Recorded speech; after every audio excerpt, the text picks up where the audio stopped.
there was something about life that was totally precious and that I could come into contact with that preciousness and it would somehow take me over, and then I would be living as that preciousness.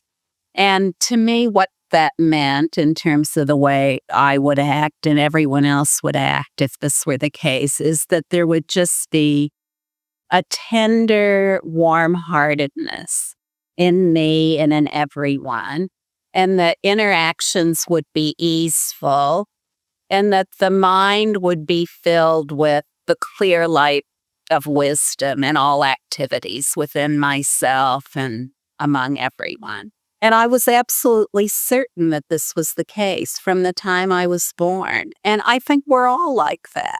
We all long for that and know that that's what's true about life, no matter how many other belief systems we may accept or take on during our life. Well, I've found that what I thought to be true is true. That is absolutely true. That is absolutely what is true about every single person. That every moment of life has this heartbeat of warm-heartedness that is the essence of it. And it doesn't matter what the appearance looks like. Every appearance has the same warm-hearted tenderness as its essence. Whether it's negative or positive, whether it's spiritual or non-spiritual, whether it's a flaming emotion or an exalted, blissful one, all of them, no matter what they are appearances of the same basis. And this basis is completely easeful, warm-hearted tenderness and the clear light of wisdom in every single moment, no matter what appears. With that context in place, then everything I'll say today is within that context. The Great Freedom Teaching is a worldwide community where we support each other in the permanent realization of what I'm talking about. So just this easeful, relational, totally open, global human family that is imbued with tenderness towards each other and acts from the clear light of wisdom. Now that sounds easy, doesn't it? It sounds like, well, what else would we be doing here? What else would we be doing here? Now, how can we know that about ourselves? That's really what we all want to know. How can we really know this about ourselves? And the only way we can know it about ourselves is just to completely relax, no matter what appears. Completely relax and just allow everything to be as it is. To rest completely without describing anything in what appears. To rest completely without the need to seek anything in what appears. In other words, to seek either the positive or the negative. To just simply let everything be as it is, with no need to attribute good and bad, right and wrong, acceptance and rejection to everything that appears. And when we rest repeatedly in a totally uncontrived way, which means just to allow the natural ease of being, of body and mind to be present in all circumstances. When we allow that to be the case for short moments, repeated many times, it becomes automatic. What we already are has to be easy, right? It has to be easy. We already are it. So how could it be some gargantuan, monumental effort that we would have to work for decades in order to see? What we already are, and it's guaranteed in the perfect ease of our own being. We don't need to attribute right and wrong, good and bad, acceptance and rejection to all the different labels that are included in the dictionary in order to know what's going on.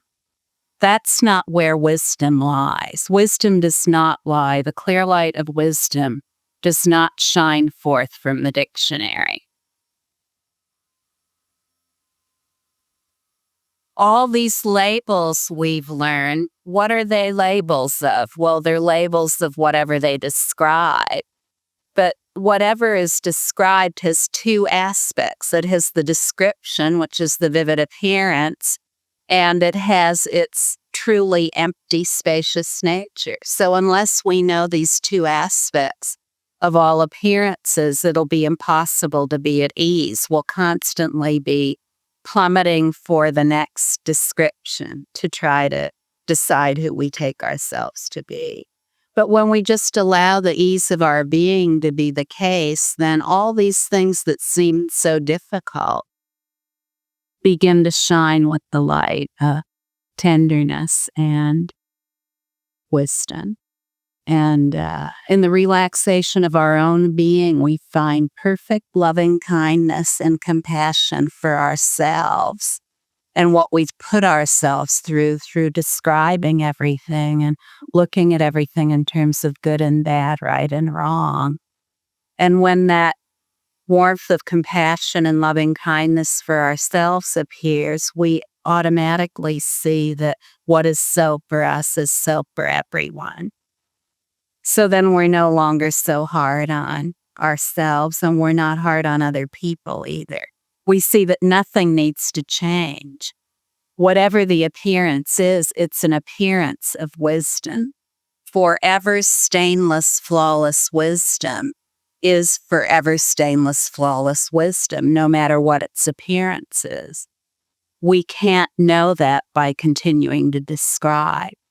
The wisdom that is entirely beyond words and concepts, entirely beyond time and space, beyond causality, all these things that we have adopted as belief systems, that wisdom is so penetrating that it can clear up everything all at once within ourselves and in our relationships with other people, as well as for us as a species. So you see, what is good for us is good for everyone. If we're trying to examine and sort out our relationships based on all the belief systems we've learned, like psychology, and okay, as an example, we're going to decide about our relationship with our parents, and we're going to look at it through the filter of psychology. So that's how we're going to come to understand the true nature of our relationship with our parents. So we start to fiddle around with all these points of view that are appearing within the clear light of wisdom. And we pick up some points of view from one self-help book, then we pick up some points of view from another self-help book, and maybe we hear a video or watch a video and hear a CD, download an MP3, look up some things on the internet, and pretty soon we are sure we know why we're the way we are. We're feeling abandoned and at a loss all the time and afraid of relationships because of some fundamental error our parents made. This is very popular today. And so we say, oh, it's because the caregivers, they did this, and then they did that, and then they did the other thing, and well, I ended up like this. Or maybe we might even look at other things like the church we went to or the religion we belonged to, the temple, the synagogue, whatever it was. And once we start to make the parents wrong, then pretty soon we're making everybody wrong. We're making the religions wrong, and we're making the government wrong, and we're making our significant other wrong. And so you see, it all starts in here. We look at ourselves as flawed and somehow needing to be fixed. And then we see everything as flawed and needing to be fixed. We see ourselves as needing to change. Then we see others as needing to change. We see everything needing to change. So we start to make changes in order to get something happening. We talk to our parents and we say, well, you did this, and when you did that, this has led to my life a blow. Take responsibility for it. And then everything's going to be okay between us. We'll know real love. And has anyone ever done that or thought in those ways about their parents? Well, it really doesn't lead anywhere. There was anxiety there to begin with. And then after this conversation, there's really a lot of anxiety. Or, we may repeat this pattern in relationships. We can't resolve what's within ourselves, and we're continually looking at ourselves as flawed and needing to be fixed. And so when we get into a relationship at first, there's this big blast of love, and we're sure everything's going to be perfect from that moment onward. And we're sure the other person is the one who's responsible for that big blast of open love. But then after a while, they start to just look like another person. The big blast of love is gone. So what do? Well, we blame them. They're the ones who are responsible for the disappearance of the big blast of love. So you see, this is kind of epidemic, isn't it? And it's when we look at it in such a clear way, it becomes humorous. When we're lost in it, it's not humorous. We may even be ready to boom or take some pills to end it all, whatever, because it can get pretty bleak when we're looking at things in that way. And we end up in an endless cycle of wanting to change everything, wanting to change our thoughts, wanting to change our emotions, wanting to change our experiences in order to make everything better. We're always looking at our thoughts like a machine. We're like a machine looking at our thoughts. Which ones are good? Which ones are bad? Which emotions are good? Which emotions are bad? How can I get more good thoughts? How can I get more good emotions? And then that all ends up in how can I get better experiences? So how can I exchange the current crummy experiences I have for some good ones? And that we've never seen it permeate our relationships with people more than it does today. On the romantic front, we see this everywhere, one partner after another, always looking for that perfect partner. If only I change my circumstances, then everything will be okay. No. I tried all these things. And fortunately, I was dashed to the ground of bitter despair 25 years ago. Well, actually, earlier than that, about 6 years before that, I was dashed to the ground of bitter despair, and I hung out there for a few years. Then when it got so hopeless that I was swinging on the gates of insanity or death, then I suddenly saw that everything, no matter what it is, all this categorizing of everything I'd done as good or bad, positive or negative, right or wrong, something to accept or something to reject, constantly trying to make changes within myself. And I was really good at trying to force change in others too. But none of it led anywhere. It led to me being totally miserable and desperate. That's where it led. And in that total hopelessness and powerlessness, I realized suddenly that all of these appearances, no matter what they were, had the same underlying basis. No matter what the appearance is, it has the same underlying basis. And that underlying basis is the completely wide open, spacious, tender-heartedness and clear light of wisdom that is the essence of everything, no matter what it is. And we can only know that when we relax. So when I realized that repeatedly, I relaxed as that essence. Just the complete relief of that without any need to call it anything. And as I did so, it became more obvious in everything, what seemed positive and what seemed negative. And as I did so, I felt better. I had always tried to be kind, but I could never really arrive at that point of being fully kind. The more I just allowed the ease of absolute being to be as it is, the kinder I felt towards myself and automatically towards others as well. And so we all need this. We all really need this. We can never get enough of it. It's not like we're going to arrive somewhere, we're going to be wise and tenderhearted, and then it's some kind of fixed thing from then on. It intensifies.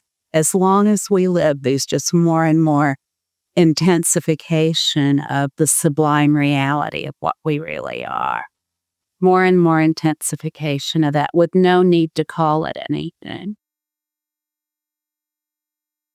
This is what we all want. We want this in ourselves. We want our relationships to be based on this. And more than ever, we want this for our global human family. We all want to be like this. There's a great urge to freedom in everyone. No matter what we're thinking or emoting or experiencing, and even the need to try to make all these changes. What is that? It's all the urge to freedom. That's what we're looking for. We have this great urgency within everything that we think, feel, and do that is the urge to freedom, the urge to absolute freedom. So that's always what we're looking for. But unless we know how to truly relax, we'll never have more than a few fleeting moments of that in our lives. Everything within the vast expanse of all that is completely at ease. No matter what it is, it comes from ease and it returns to ease. And the coming and going are complete ease too. When we relax, we enjoy that natural order of everything that is identical with who we are. What could be easier? Now, isn't this something everyone can do? It doesn't matter what color your skin is, what gender you are, whether you're smart or not, whether you have a lot of emotions or none, whether you have a lot of thoughts or none. Whoever you are as a human being, it's possible to enjoy the complete ease of being in all circumstances. Whether you're starving or not, whether you're working or not, whether you have a lover or not, whether you are having sex or not, whatever it is, it's completely available and accessible to everyone equally. But doesn't it make sense that this would be true about our true nature? That makes perfect sense. It makes perfect sense that our true nature that already is would be very easy. And it is. It's very easy.